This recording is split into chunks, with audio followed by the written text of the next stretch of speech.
بات ہو رہی ہے پاکستان کی قومی سیاست کی۔ چوہے صاحب، کل عمران خان صاحب نے لاہور میں آپ کے شہر میں جلسہ کرنا ہے اور اس جلسے کو ٹیکنیکل طریقے سے روکنے کی کوشش کی جا رہی ہے، اور یہاں پہ وہ یہ ہے کہ رانا ثناء اللہ صاحب نے کہا ہے کہ سیکورٹی کے خدشات ہیں اور عمران خان صاحب کی سیکورٹی بڑھا دی گئی ہے، اور یہ حکم دیا ہے وزیر اعظم شہباز شریف نے۔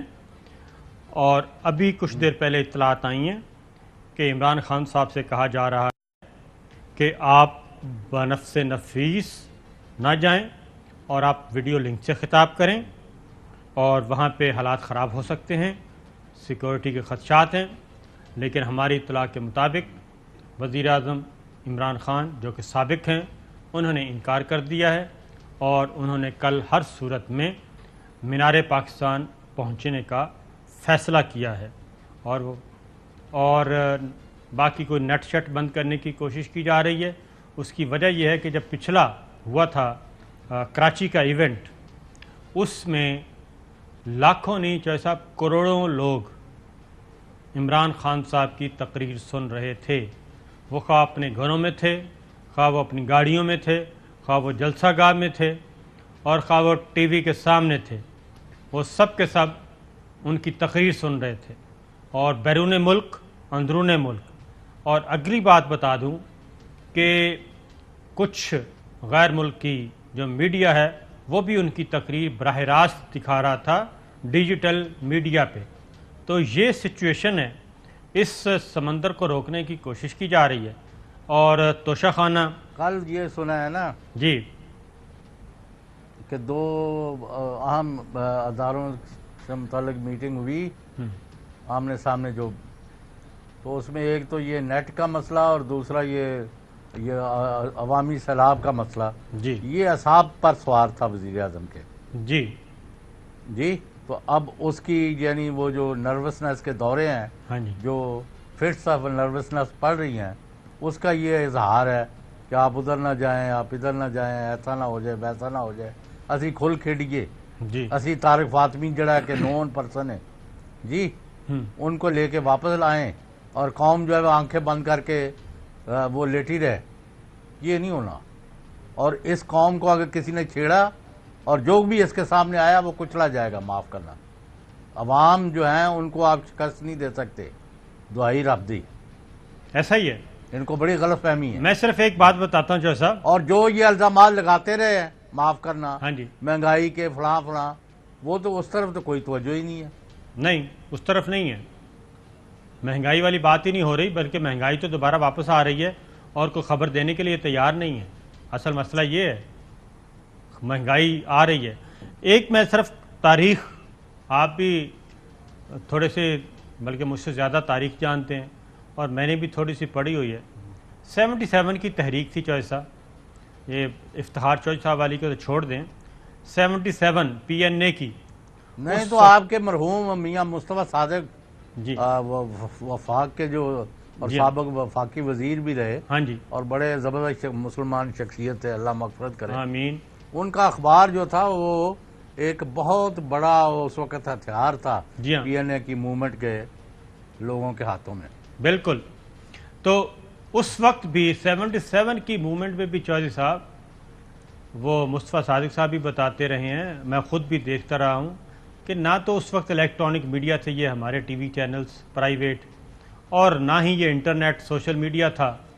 صرف ایک پاکستان ٹیلی ویژن ہوتا تھا، وہاں پہ کوئی خبر نہیں آتی تھی۔ 2 اخبار ہوتے تھے، اور ٹوٹل گنتی کے جہاں پہ یہ خبریں چھپتی تھیں، اور ان میں سے ایک اخبار بند کر دیا گیا تھا۔ اس کے بعد آخری دنوں میں آپ نے ذکر کیا مصطفیٰ صادق صاحب کی بھی گرفتاری کے احکامات فرما دیے گئے تھے FSF نے، ذوالفقار علی بھٹو مرحوم نے، کہ تحریک روک دی جائے، رک جائے کسی طریقے سے، لیکن وہ نہیں رکی تھی۔ BBC ریڈیو پہ لوگ خبریں سنتے تھے، 8 بجے پروگرام سیربین سنتے تھے، چھوٹے چھوٹے شہروں میں چائے کے جو کھوکھے ہوتے ہیں وہاں پہ سنتے تھے، اور وہاں سے وہ خبریں لے کے تو اگلے دن تحریک میں شامل ہوتے تھے۔ تو 77 کی تحریک نہیں رک سکی، جنرل ایوب خان کے خلاف تحریک نہیں رک سکی، ذوالفقار علی بھٹو کے خلاف تحریک نہیں رک سکی، افتخار چودھری صاحب کے خلاف تحریک نہیں رک سکی، تو بجائے اس کے کہ آپ ریویو کریں، آپ یہ کام جتنے بھی کریں گے اس کا چوہدری صاحب ایڈورس ہی ہوگا. مجھے تو نہیں لگتا اس کے کوئی پازیٹیو اس میں سے کوئی چیز برآمد ہو. نہیں، آج تک تو کسی کو کچھ نہیں ملا. جی ہاں، وہ جو تم سے پہلے جو شخص یہاں تخت نشین تھا، یاد ہے وہ شعر؟ جی ہاں بالکل یہی تھا. تو وہ ساری چیزیں ماضی میں ملیا میٹ ہو چکی ہیں. چوہدری صاحب آج مجھے ایک فون آیا.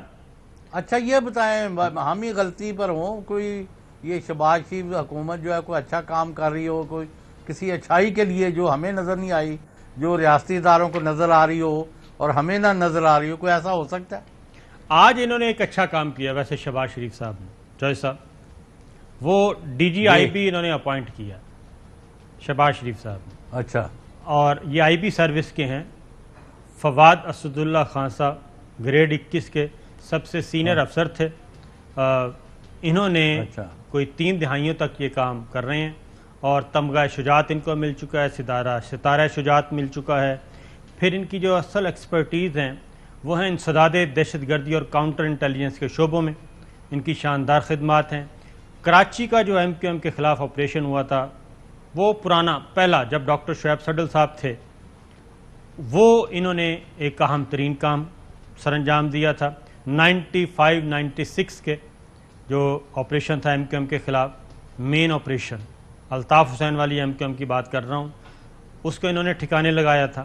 اور اس کے بعد وزرائے اعظم کے خلاف دہشت گردی کے 2 منصوبے انہوں نے ناکام بنائے. اور یہ چیز اس وقت شہباز شریف صاحب نے یہ پہلی اپوائنٹمنٹ جو ہے وہ ایک اچھی کام کی ہے. ذاتی طور پہ میں یہ پریشان ہوں کہ شہباز شریف صاحب نے یہ کام کیسے کر دیا. چوہدری صاحب بعض کا اچھے کام بھی ہو جاتے ہیں. تو اگر آپ کہہ رہے ہیں، میرا تو کوئی انٹریکشن نہیں، if you are seeing something, اور میں نے آپ کو 3 سال کا ہمارا تجربہ ہو گیا، کچھ آپ کے پاس کوئی نہ کوئی بیسس ہوتی ہے تو آپ بات کرتے ہیں. تو وی وش ہم ویل. اگر کوئی ملک اور قوم کی خدمت کرتا ہے، اچھا کام کرتا ہے، تو ہم اس کو سلوٹ کریں گے. ان سے پہلے جو تھے نا جی وہ 1-2 یعنی وہ صابر شاکر جو ہے وہ غلام صاحب کے ساتھ فلودہ کھا رہا تھا. ہاں جی، وہ وہاں فلودہ کھا رہا تھا. وہ عثمان بزدار کے خلاف جو الزامات ہیں وہ یہ دیکھیں وہ جھوٹ ہے. یعنی اگلوں نے آڈیو ویڈیو نوٹ گننے کی وہ بنڈل جو ہے وہ سارے وہاں یعنی دکھائے ہوتے ہیں. تو وہ کہتے ہیں نہیں یہ تو جھوٹ ہے سر، یہ ایسے ہی ہے، بس ایسے ہی وہ بچے کھیل رہے تھے، یہ تو جعلی نوٹوں کے بنڈل ہے. ایسا یہ ہی کام ہوتے رہے، معاف کرنا، ہم تو اس میں پڑھتے نہیں. بالکل ٹھیک ہے. اور چلیں جی بریک لیتے کے بعد